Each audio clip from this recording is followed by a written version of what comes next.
got fired after doubling company revenue to $12 million. Panic broke out when the new president realized. Stay tuned to Jake's Revenge to find out what went wrong. Your leadership style is too rigid for our culture, Victoria announced to the entire management team. Not in private, not with any warning. Right there in the Monday morning meeting, with every department head watching. My name is Colin Drake, 47 years old, operations director at Iron Veil Robotics for 7 years, until about 10 minutes ago. I nodded once, closed my laptop, and said, understood. Victoria had been president for all of 8 weeks. Brought in by investors who wanted someone with vision and presence, to make the company more attractive for acquisition. She wore designer suits, used phrases like synergistic alignment, and had never once visited our manufacturing floor. What happens when a new leader dismantles everything you've built? Keep watching Jake's Revenge to see how it unfolds. I cleared my office without argument, 22 minutes flat. One cardboard box for personal items, another for the binders I'd meticulously built over 7 years, vendor contacts, pricing structures, delivery schedules, the invisible architecture holding everything together. Colin, this isn't personal, Victoria said, appearing in my doorway as I packed, her voice softer now that we were alone. We just need someone with a more collaborative approach. I kept packing. The past 4 quarters speak for themselves. Numbers aren't everything in modern business. I didn't bother explaining that those numbers, the $12 million in annual revenue, up from $5 million when I started, came from relationships, from trust built slowly, methodically with suppliers across the Midwest, from handshakes and site visits and remembering names of people's kids. Victoria wouldn't understand that my rigid leadership style was what kept raw materials arriving on time during the supply chain collapse of 2023, that my outdated processes were why we could price our products 6% lower than competitors and still maintain healthy margins. I shook hands with my team on the way out. Wished them success. I meant it. Good people who deserved better than what was coming. On the drive home, my phone lit up with messages, shocked colleagues, confused vendors who'd already somehow heard. I didn't answer. Instead, I turned toward the Mississippi River and parked at an overlook. For the first time in 7 years, I had nowhere to be at 1 p.m. on a Monday. Congratulations on your freedom, I muttered to myself, watching barges push against the current below. I knew what would happen next. I'd seen this movie before. The first hints were already there in Victoria's office, the MBA jargon, the vendor portal software she'd mentioned implementing, the consulting firm she'd brought in to modernize procurement. What she didn't know was that every major supplier contract was personally negotiated by me, built on handshakes and mutual respect, not software platforms. There was no transition plan because nobody had asked for one. And now, nobody ever would. I joined Iron Veil when they were a struggling outfit in an old warehouse near the rail yard. Their product line, specialized factory automation components, was solid, but they couldn't deliver consistently enough to land major contracts. The owner, Harold Blackwell, was an engineering genius with no mind for logistics. I need someone who can fix this damn supply chain mess, Harold had told me during my interview, pointing to a whiteboard covered in delivery delays and cost overruns. You military guys understand systems. Make this work, and I'll make it worth your while. After 15 years as a logistics officer in the Army, I knew how to build reliable supply chains. Not by bullying vendors into submission that never works long term, but by creating mutual dependency partnerships where both sides had skin in the game. I spent that first year on the road, visited every critical supplier personally, learned their capabilities, their constraints, their aspirations. Some were small family operations in places like Lima, Ohio or Dubuque, Iowa. Others were divisions of larger corporations where the right relationship with a purchasing manager meant priority status during shortages. By year 3, we had the region's most robust supply network. When competitors were shutting down production lines due to parts shortages, we kept running. Our delivery reliability hit 98.6%. Customer retention reached 91%. Harold understood the value. Whatever you're doing with these suppliers, keep doing it, he'd say at our monthly reviews. Best investment I ever made was bringing you on. But Harold sold the company last spring. Said he was ready to retire, fish more, see his grandkids. The investment group that bought Iron Veil immediately started professionalizing operations, new software, new reporting structures, new KPIs, and finally, Victoria. The first crack appeared during her second week. She canceled my quarterly supplier visit trip, calling it an unnecessary expense in the digital age.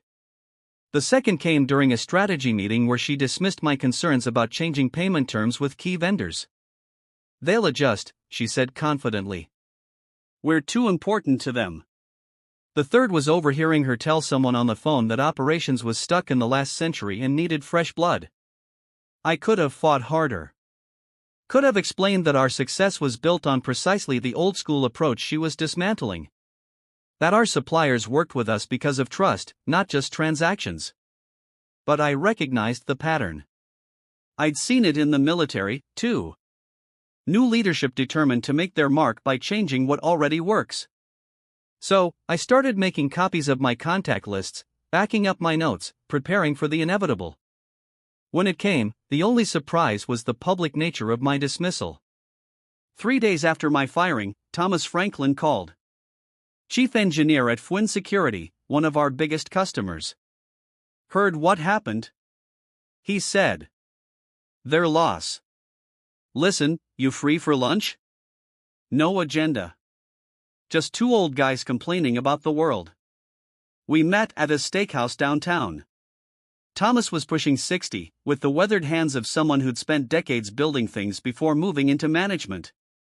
"So, what's next for Colin Drake?" he asked after we ordered. "Taking some time, evaluating options." Thomas nodded. "Heard from anyone at Iron Veil?"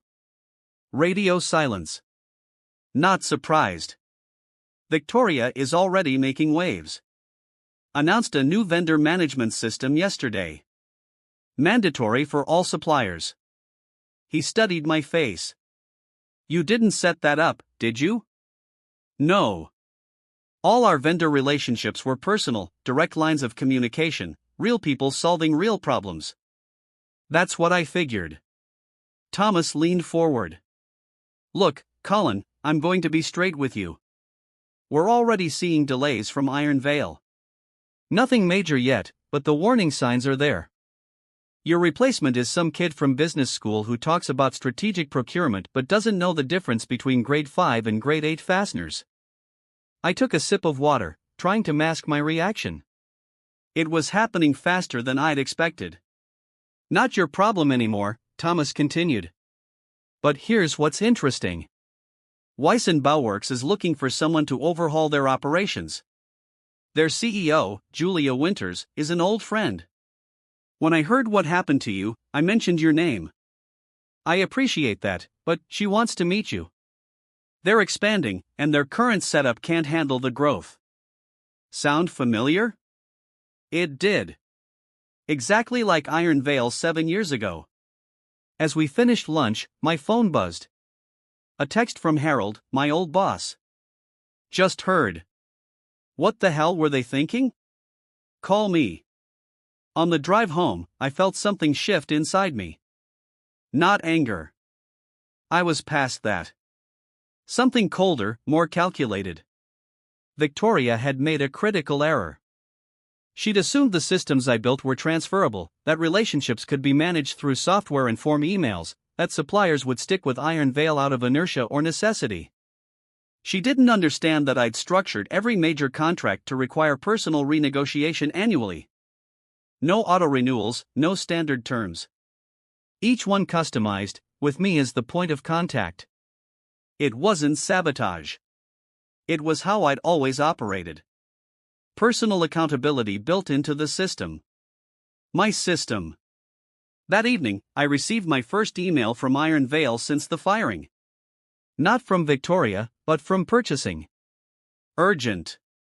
Need vendor contact information for Midwest Precision. Their representative says they only deal with Colin Drake. I didn't reply. Instead, I called Harold back. Then Julia Winters at Weiss & Bauwerks, then 3 other companies who tried to hire me away over the years. By Friday, I had 4 solid offers. By Monday, I'd made my decision. I wasn't just going to rebuild somewhere else. I was going to show Victoria exactly what she'd thrown away. 2 weeks after my firing, I accepted the Chief Operations Officer position at Wyson Bauworks. They manufactured specialized laboratory equipment, different products from Iron Vale, but similar supply chain challenges. Julia Winters, their CEO, gave me full authority to rebuild their operations from the ground up. "We need what you built at Iron Vale," she said during our final interview. "Our growth is outpacing our infrastructure. Fix it, and there's equity in it for you." I spent my first day walking the floor, talking to line workers, getting the unfiltered truth about what worked and what didn't. By day 3, I had identified their critical weaknesses: unreliable component deliveries, quality inconsistencies from key suppliers, and wasteful inventory practices. That Friday, my personal phone rang. Victoria Lang's name lit up the screen. I let it go to voicemail. Her message was polite but tense. "Colin, hope you're well. We're having some challenges with supplier transitions. Wondering if you might be available for a brief consultation. Compensated, of course." I didn't call back. Monday morning, my administrative assistant forwarded an email that had come through the general contact form. "Urgent request from Victoria Lang, President of Iron Vale Robotics." I deleted it without reading further. By Wednesday, she was calling my personal phone every few hours. I blocked her number. On Thursday, she showed up at Wyson's reception area. "Mr. Drake is in meetings all day," the receptionist told her, following my standing instructions for any Iron Vale visitors.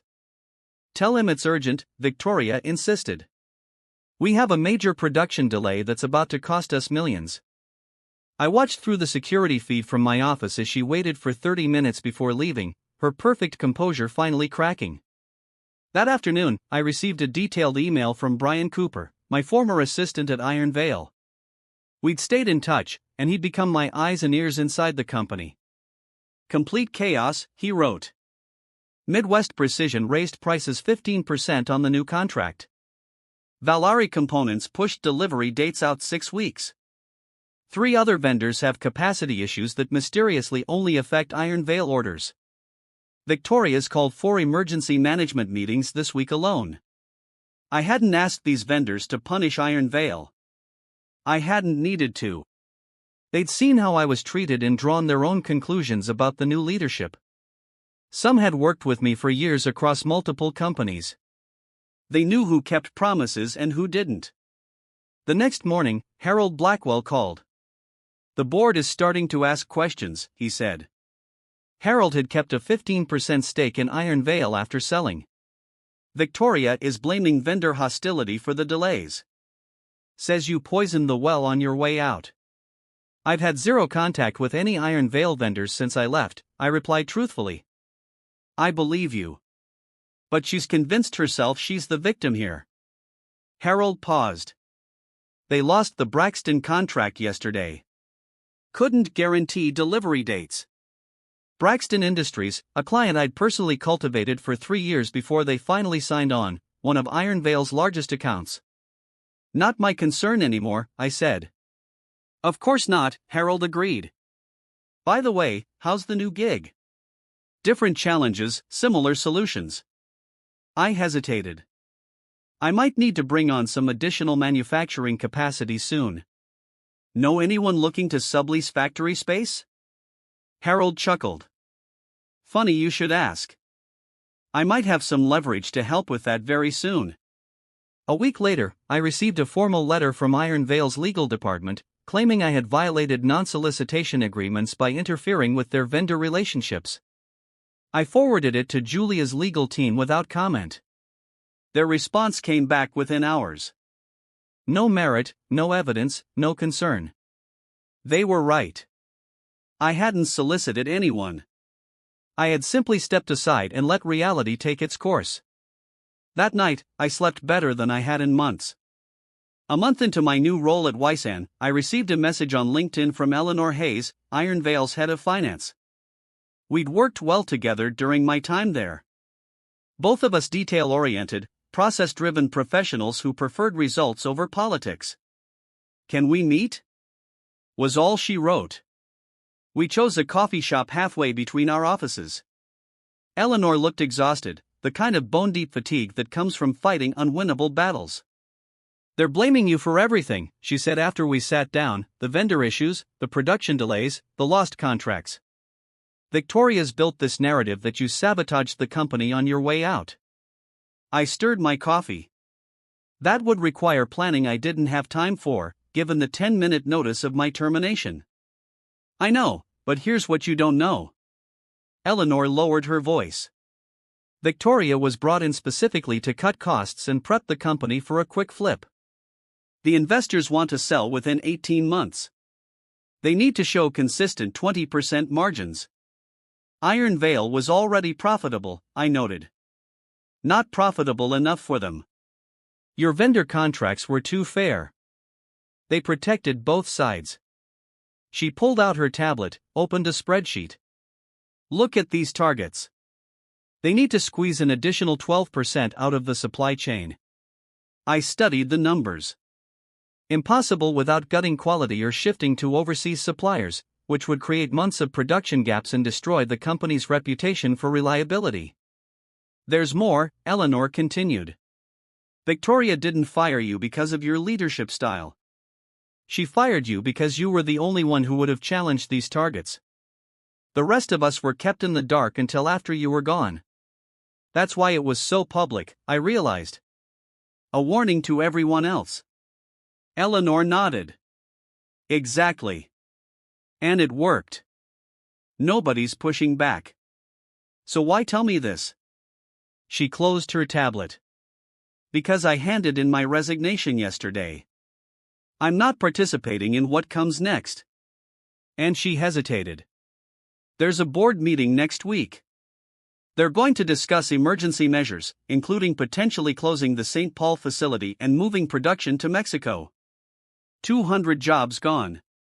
Harold won't let that happen, I said. Harold's being pressured to sell his remaining shares. They're making it very difficult for him to say no. I walked Eleanor to her car, thanked her for the information, and drove straight to Harold's house. I found him in his garage, tinkering with an old motorcycle. They're going to gut the company, I told him, relaying what Eleanor had shared. Harold put down his wrench, wiped his hands on a rag. I've been feeling the squeeze. Bastards want my shares at 10% below what they're worth. Don't sell. Easy for you to say. You're not getting calls from their lawyers every day. I leaned against his workbench. What if there was another option? What if Wysan acquired Iron Veil instead? Harold stared at me. You're serious. Julia's looking to expand. She needs manufacturing capacity. Iron Veil needs leadership that values what it's built. It makes sense. Victoria's investors wouldn't sell to you. Too much ego involved now. They would if Iron Veil was on the verge of collapse. If their only hope of recovering their investment was a fire sale. I met his eyes. How long until the cash flow problems become critical? Harold thought for a moment. At the current burn rate, 6 weeks, maybe 8, if key suppliers continue to have capacity issues, if more customers followed Braxton out the door. A slow smile spread across Harold's face. Colin Drake, you calculating son of a gun. I'm not suggesting anything unethical, I clarified. I'm merely speculating on market conditions. Of course, Harold nodded. Purely hypothetical. That night, I drafted an email to Julia, outlining an acquisition opportunity that would solve our manufacturing constraints and give us access to complementary product lines and customer relationships. I wasn't orchestrating Iron Veil's downfall. Victoria and her investors were doing that all by themselves. I was simply positioning Wysan to pick up the pieces and save those 200 jobs in the process. For the next month, I focused entirely on strengthening Wysan's operations. We implemented new inventory controls, streamlined production flows, and established clear quality standards. More importantly, I rebuilt their supplier relationships using the same approach that had worked at Iron Veil: personal connections, mutual benefit, and long-term thinking. Meanwhile, Iron Veil's situation deteriorated exactly as I'd predicted. Not because I interfered, but because Victoria's aggressive cost-cutting and impersonal vendor management created natural consequences. 3 more clients suspended orders this week, Brian texted me. Production's running at 40% capacity. They've started layoffs. I forwarded the update to Julia, adding it to the acquisition case I was building. She'd been initially skeptical but was coming around as the financial advantages became clearer. If we move, it needs to be soon, she responded. Before they lose too much value. The following Friday, I received an unexpected visitor at Wysan. Thomas Franklin, my contact from Fwin Security, showed up unannounced. Got time for lunch? He asked. Over sandwiches at a nearby deli, he explained his presence. We're pulling all our business from Iron Vale. Can't rely on them anymore. Sorry to hear that, I said, meaning it. Despite everything, I took no pleasure in seeing good people hurt by bad leadership. We need a new supplier, Thomas continued. Someone who can deliver the components we need without drama. Someone like Wysan. I sat down my sandwich. We don't currently manufacture the same components as Iron Vale. But you could, Thomas smiled, with the right equipment and expertise. Hypothetically, yes. What if I told you Fwin is prepared to sign a 3-year contract with significant volume guarantees, enough to justify setting up a new production line? This wasn't just an opportunity for Wysan. It was leverage for the acquisition. A guaranteed customer base would make Iron Vale's assets and workforce even more valuable to us. I'd need to discuss it with Julia, I said. But it's certainly interesting.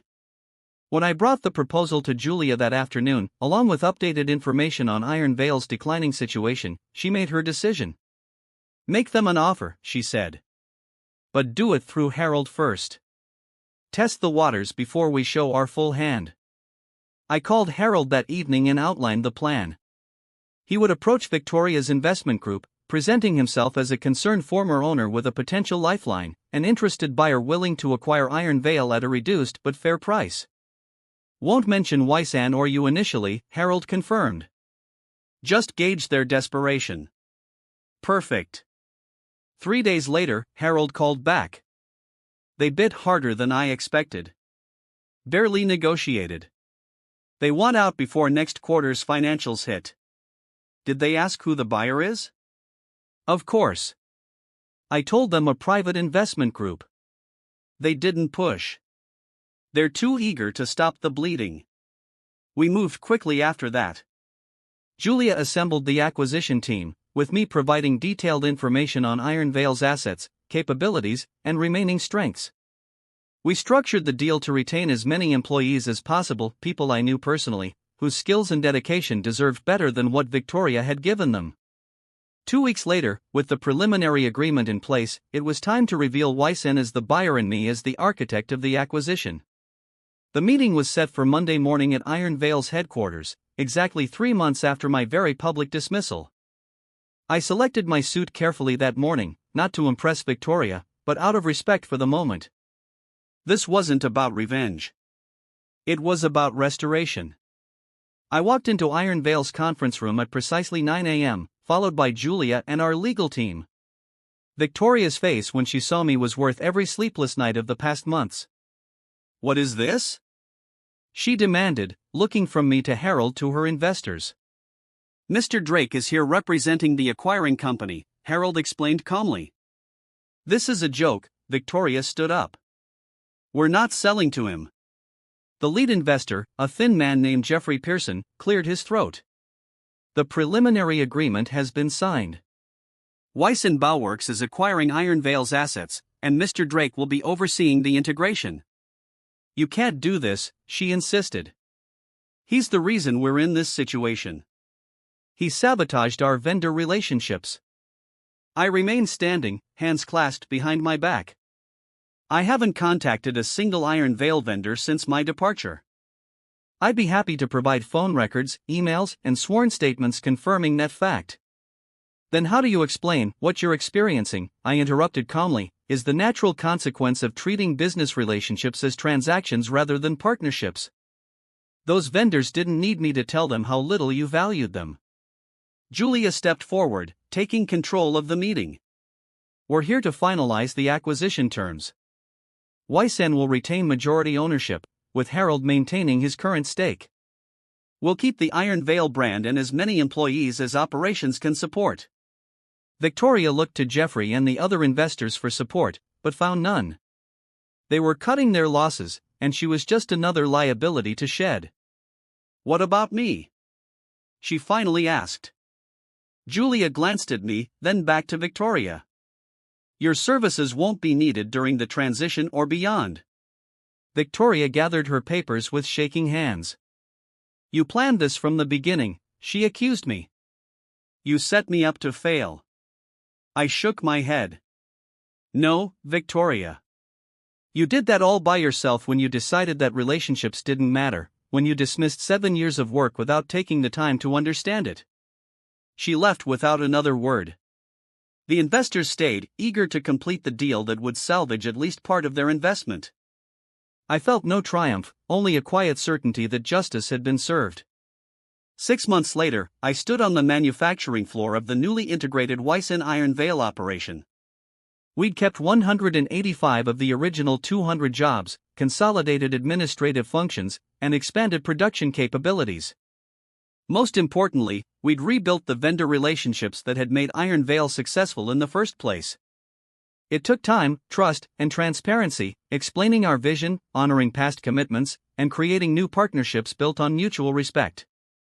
The combined company was on track to hit $20 million in annual revenue, nearly double what Iron Veil had achieved at its peak. Julia had made good on her equity promise, making me a minority owner with real skin in the game. As I completed my daily walkthrough, Brian, now our production manager, approached with a tablet. Midwest Precision just confirmed the new delivery schedule, he reported. And Valari Components agreed to the quality improvement program, said they appreciate the return to the old way of doing business. Good. Let's visit them both next month. See the improvements firsthand. Brian nodded. By the way, heard anything about Victoria? Consulting for a private equity firm in Chicago, last I heard. Think she learned anything from all this? I considered the question as we walked past workers assembling laboratory equipment alongside robotics components, the integrated product lines that gave us our competitive edge. Probably not the right lesson, I finally answered. People rarely do. That evening, I stayed late, reviewing plans for our next expansion. Harold stopped by on his way out, a fishing trip planned for the weekend. You proved your point, he said, leaning against my office doorway. Built it back better than before. Wasn't about proving a point, I said. Harold smiled. Sure, Colin. Whatever helps you sleep at night. I returned to my paperwork after he left, but my mind drifted to that day by the Mississippi, when I sat watching barges fight the current. Sometimes going with the flow isn't the answer. Sometimes you have to push back. Not with anger or vengeance, but with quiet determination. I hadn't set out to destroy Victoria or to take over Iron Veil. I'd simply refused to let good work be undone by someone who couldn't see its value. That was revenge enough. Thanks for watching Jake's Revenge. Don't forget to like, subscribe, and hit that notification bell for more stories of triumph and justice.